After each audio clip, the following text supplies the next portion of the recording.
Hola, ¿qué tal? Una vez más, bienvenidos a Palabra y Espíritu y bienvenidos a nuestra serie Cómo las sectas malinterpretan la Biblia. Seguimos descubriendo nuevos errores de interpretación que las sectas usan para tergiversar el texto bíblico y, ¿por qué no?, atraer más y más adherentes. Por eso, en este programa continuamos con otros 2 errores de interpretación que cometen las sectas. Entonces, te invitamos que nos acompañes. Prepárate porque vamos a comenzar. Seguimos viendo estos errores de interpretación y créeme, es sorprendente que en este programa llegamos al error número 13, que en esta ocasión hemos llamado definición confusa. Y como siempre nos preguntamos, ¿qué queremos decir con esto de definición confusa? Pues bien, simplemente un término bíblico se malinterpreta de tal manera que se distorsiona o se rechaza por completo una doctrina bíblica esencial. Un texto se toma, se da una definición arbitraria y de esta manera se malinterpreta el texto bíblico. Y la verdad, es sorprendente cuando tú y yo leemos a algunos autores de estos movimientos que cometen errores verdaderamente obvios en cuanto a la formulación de sus definiciones. Y a veces tenemos que preguntarnos, ¿cómo pudieron haber llegado a esta definición? Pues bien, vamos a ver 2 formas como se puede presentar la definición confusa. La primera de ellas es cuando un término teológico o un término bíblico es redefinido dentro de un contexto completamente ajeno al que en el texto aparece. Es decir, se toma un versículo bíblico, se saca de su contexto y entonces se maneja, se manipula y se definen términos religiosos o doctrinales que ya no tienen nada que ver con el contexto original de donde procede ese texto bíblico. Y entonces, ¿qué pasa? Cuando esto sucede, pues resulta que todos los argumentos que se construyen a partir de esta definición sacada de contexto, pues simplemente son difíciles, no se les puede dar un seguimiento lógico y en muchas ocasiones tenemos que decir son completamente ajenos al mundo de la Biblia. Entonces, primera forma como se da una definición confusa, se saca un texto de su contexto y sobre él se empiezan a construir definiciones que ya perdieron vinculación con el texto bíblico. La segunda forma como tenemos una definición confusa es cuando el testimonio bíblico se malinterpreta deliberadamente para ajustarlo a ciertas ideas que tenemos ya preconcebidas.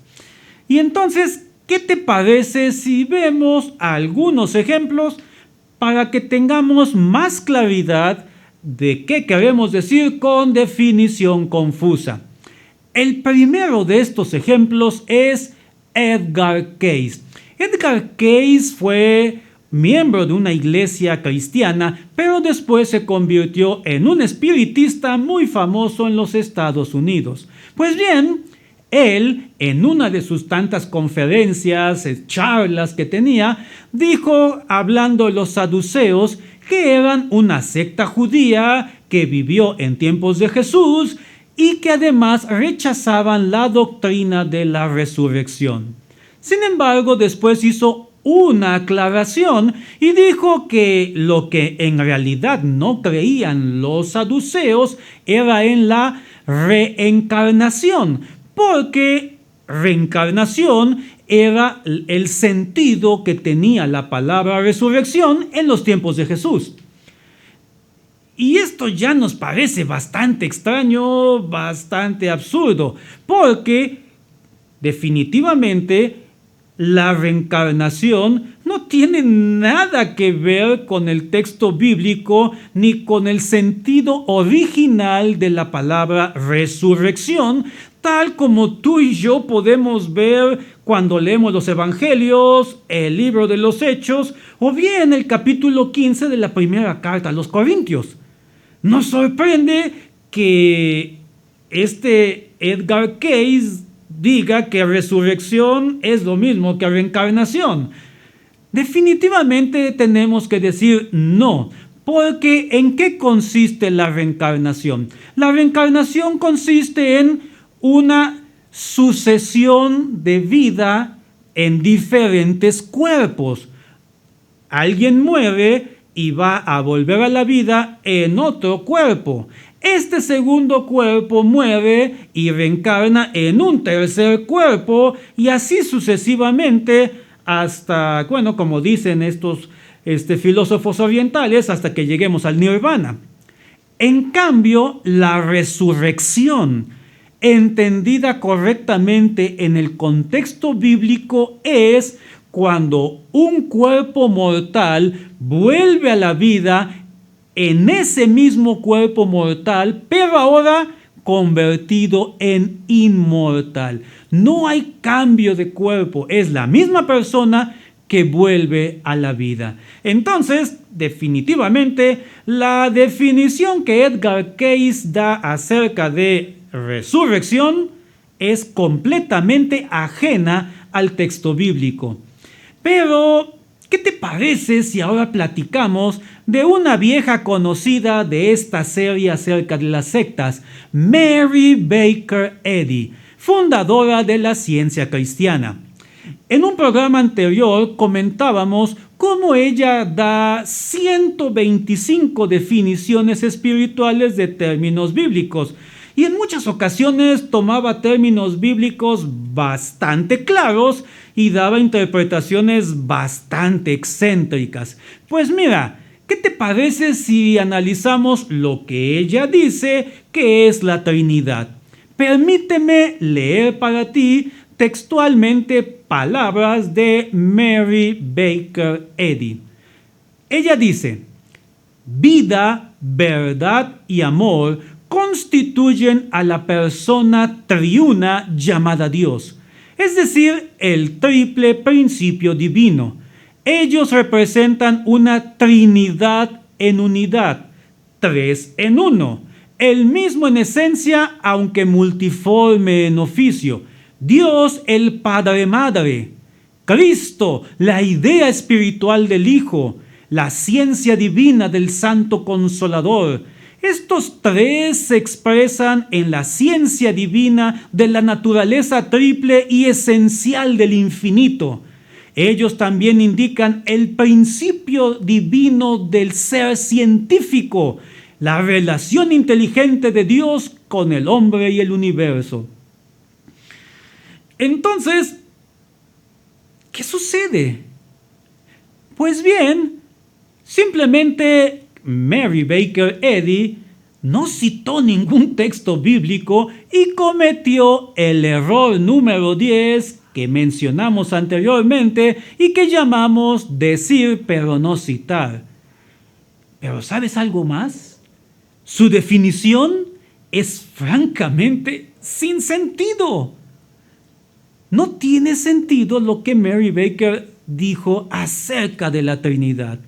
Pero pasemos a otro ejemplo. En este caso, ¿qué te parece si consideramos la definición que hacen los testigos de Jehová acerca del Espíritu Santo?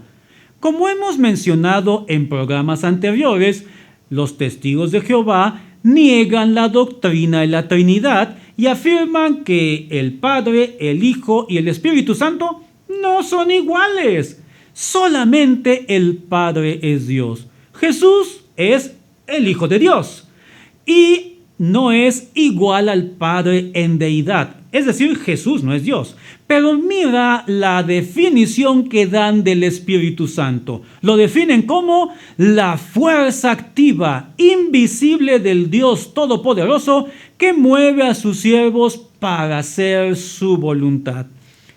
Entonces, para los testigos de Jehová queda perfectamente claro que el Espíritu Santo no es una persona, sino una fuerza. Podríamos pensar que algo similar a la fuerza de la gravedad, o incluso tal vez la fuerza del campo magnético.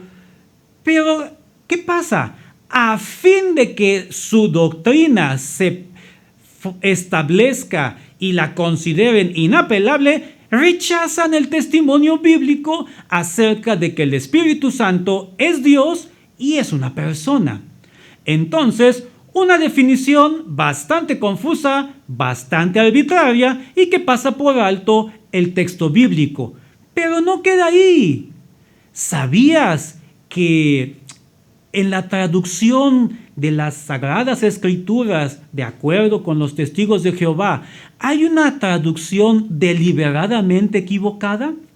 Porque ellos toman la palabra griega pneumatos, que significa espíritu, y la traducen como fuerza. Y pasan por alto que en el texto griego del Nuevo Testamento, la palabra para fuerza es kratos, una traducción deliberadamente amañada. Entonces, tenemos una definición bastante confusa. Pero lo importante, como hemos dicho en programas anteriores, no es simplemente señalar estos ejemplos, sino preguntarnos qué podemos hacer tú y yo para no caer en este error. La respuesta es muy sencilla. Para poder entender los textos clave de la Biblia, necesitamos conocer el texto bíblico y también, ¿por qué no?, recurrir a un muy buen diccionario teológico de la Biblia.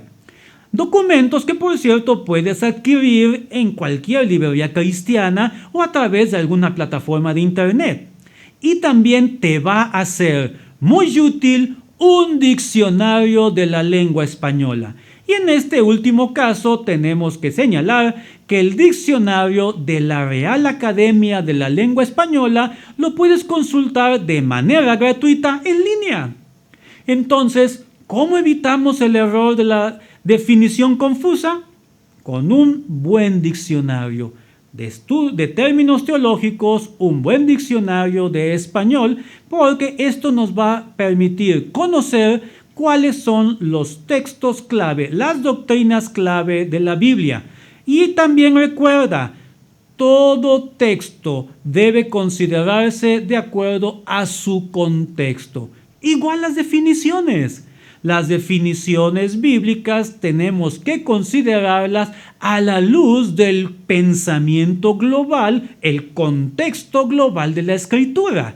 De esta manera evitaremos caer en este error. También tenemos que decir que honestamente tú y yo tenemos la tarea de revisar cualquier definición que se nos presente, pero siempre teniendo en cuenta que la Biblia debe ser nuestra máxima autoridad. Entonces, cuando te llegue literatura de algún grupo religioso y veas algún término que no es habitual o que despierte sospechas, recurre a herramientas, un buen diccionario teológico, un buen diccionario de español, y recuerda, siempre la Biblia debe ser nuestra máxima regla de fe y conducta. Pero, ya que estamos en esto, vamos a pasar al error número 14, que hemos llamado ignorar las explicaciones alternas. ¿Qué queremos decir con ignorar explicaciones alternas? Pues bien, simplemente se da una interpretación bíblica específica de un cierto texto bíblico. Pero este texto bíblico puede ser interpretado de otras formas, o a lo largo de la historia de la iglesia ha sido interpretado de otras formas. Pero, ¿qué pasa? Simplemente olvidamos estas explicaciones y nos quedamos únicamente con aquella que justifica nuestras ideas preconcebidas. Vamos a platicar un poquito más acerca de estas explicaciones alternas, porque seguramente tú y yo hemos cometido este error, no necesariamente en el estudio bíblico, pero sí en algunas ocasiones. ¿Por qué? Porque en muchas ocasiones tú y yo podemos seleccionar evidencia que justifique nuestras propias ideas preconcebidas.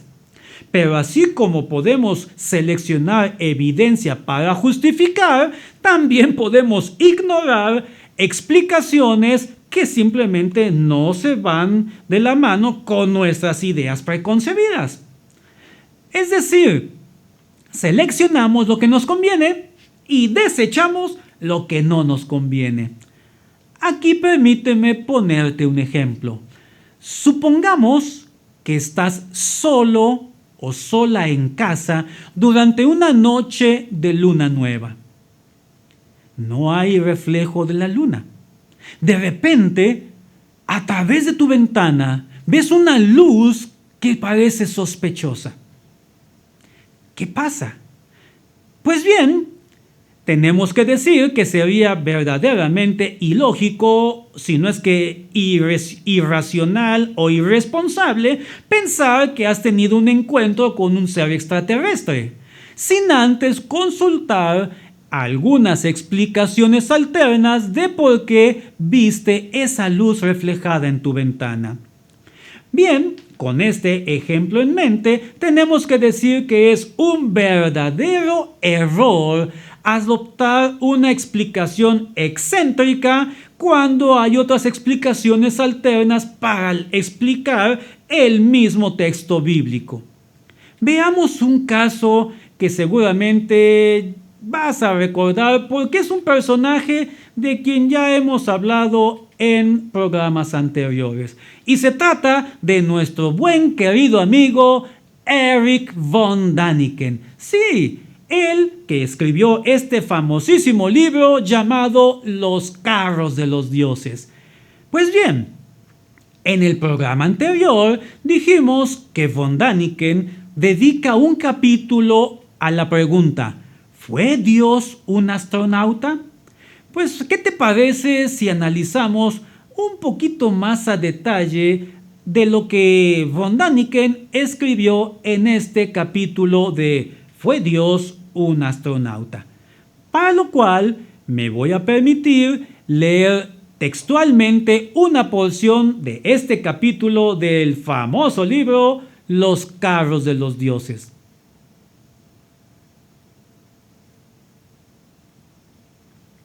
Cito textualmente: la Biblia está llena de secretos y contradicciones. Génesis, por ejemplo, comienza con la creación de la tierra, que se registra con una absoluta exactitud geológica. Pero, ¿cómo supo el cronista que los minerales preceden a las plantas y las plantas preceden a los animales? Pues bien, aquí el problema reside en cómo von Däniken plantea la pregunta, con esta expresión: ¿cómo supo el cronista? Con lo cual, von Däniken prepara el terreno para su propia explicación. Pero, ya que estamos hablando de la precisión en la narración bíblica del libro de Génesis, tenemos que decir que los cristianos creemos y aceptamos que Génesis es parte de la revelación divina. Es parte de lo que Dios quiso comunicar al ser humano. Así lo entendió el pueblo de Israel. Así lo entendió también Jesús. Así lo ha entendido la iglesia a lo largo de estos siglos. Y entonces, creemos que Moisés, mediante este proceso de revelación, recibió del Señor la descripción precisa de cómo fue la creación del mundo. Por lo tanto, si tú y yo aceptamos que Génesis es parte de la revelación divina, pues no debería sorprendernos que fuera un relato preciso, exacto de cómo surgió la vida en este planeta. Entonces, ¿qué pasa? Pues simplemente a von Däniken esto no le preocupa, deja de lado la posible explicación alterna a su planteamiento para poder entonces justificar su propia teoría de cómo surgió la vida en este planeta. ¿Recuerdas que von Däniken en un programa anterior comentamos que él decía que el huerto del Edén había sido una nave espacial donde venían dos tripulantes extraterrestres llamados Adán y Eva? Entonces, no debe sorprendernos que von Däniken haga de lado las explicaciones alternas al texto bíblico para poder presentar sus propias teorías. Pero, ¿qué te parece si ahora platicamos de un ejemplo más? Ejemplo que tal vez tú ya estés más que familiarizado debido a la visita de una simpática pareja que llega a tu puerta. Pues bien, estas personas pertenecientes a la Iglesia de Jesucristo de los Santos de los Últimos Días, conocidos también como los mormones, ellos tienen un manual del misionero mormón. Es decir, tienen un manual de cómo deben aproximarse a las personas, qué tienen que decirles y cómo hacer que las personas puedan aceptar sus enseñanzas y posteriormente pasen a engrosar las filas de esta secta. Pues ¿sabías que este manual del misionero mormón instruye a estos misioneros mormones que se acerquen a las personas y les digan así: a medida que usted lee cada página del libro del Mormón, haga una pausa, reflexione, pregúntese una y otra vez, ¿pudo algún hombre haber escrito este libro? Pues ya que estamos hablando del libro del Mormón y ya que los mismos autores mormones nos plantean esta pregunta de que si pudo algún hombre haber escrito este libro, pues ¿qué te parece si vemos la opinión de algunos eruditos que han estudiado la vida de Joseph Smith? Y te van a sorprender lo que ellos han encontrado. Por ejemplo, Fawn Brody. Ella cree que las ideas que contiene el libro del Mormón son de inspiración propia de Joseph Smith. Alguien más, George Arbogh. Él cree que la fuente del libro del Mormón es una novela que se escribió por Simon Spalding. Otro erudito, Hal Huggy, él cree que la fuente del libro del Mormón es un libro de Ethan Smith llamado Visión de los Hebreos. Y finalmente, otro erudito, Harry Robb, él cree que José Smith o Joseph Smith utilizó muchas fuentes para redactar su libro del Mormón. Lo interesante es que este mismo manual del misionero mormón nunca le pide a los prospectos para ser mormones que investiguen las posibles explicaciones alternas para el origen del libro del Mormón. Entonces, nuevamente, ¿qué tenemos que hacer para no caer en este error de pasar por alto o desechar las explicaciones alternas? Tenemos que decir que también, al igual que en errores anteriores, la solución es relativamente fácil. Simplemente necesitamos tener un conocimiento bíblico para poder discernir estos problemas. Y para ello necesitamos estudiar, necesitamos conocer qué dice la Biblia, cuáles son los contextos bíblicos, además, cómo se han desarrollado las doctrinas cristianas. Y entonces, cuando veamos una explicación que nos parezca un poco extraña, pues poder contrastarla con la enseñanza bíblica global. Tenemos que ser cautelosos y estudiar qué dice la Biblia, cuáles son las evidencias que aporta la Biblia e incluso cuáles son las evidencias que aporta la supuesta nueva explicación para algún texto bíblico. Para esto nos van a servir dos herramientas. La primera de ellas la recomendamos en nuestro programa anterior y es la teología sistemática. Y la segunda herramienta es un buen comentario bíblico. En cuanto al primero, la teología sistemática, en nuestro programa anterior te recomendamos algunos libros. Pero por cierto, aquí en Palabra y Espíritu tenemos una sección llamada Teología en 5 minutos, la cual, a través de exposiciones en audio, compartimos contigo doctrinas bíblicas centrales de la fe cristiana. En cuanto al segundo de los casos, un buen comentario bíblico permite que te recomendemos para el Antiguo Testamento la serie de comentarios bíblicos de la editorial Andamio. Y para el Nuevo Testamento te recomendamos el comentario del Nuevo Testamento de William Hendrickson y Simon Kistemaker.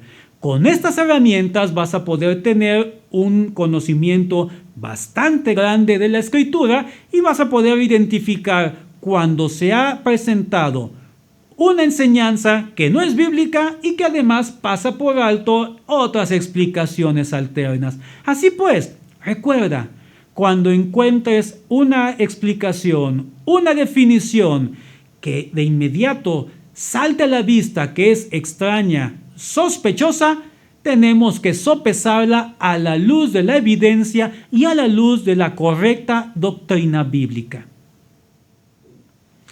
Es así como hemos llegado al fin de este programa. Como siempre, nos da muchísimo gusto que nos hayas acompañado y te invitamos que sigas viendo los contenidos que tenemos para ti aquí en Palabra y Espíritu. Por este momento, muchísimas gracias y que Dios te bendiga.